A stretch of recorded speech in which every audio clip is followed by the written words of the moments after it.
పిత పుత్ర పవిత్రాత్మ నామమున జ్ఞాన స్నానము పొందిన మనము మారు మనసు పొందుదాం, ప్రభు రాజ్యం ప్రకటించుదాం.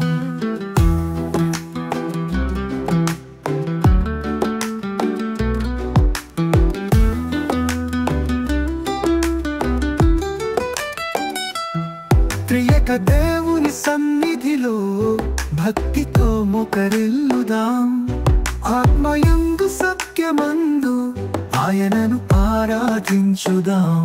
క్రీస్తు పేరిట తండ్రిని అడుగుదాం, సర్వమును స్వీకరించుదాం, ఆత్మచే నడిపించబడుదాం, దేవుని బిడ్డలుగా జీవించుదాం.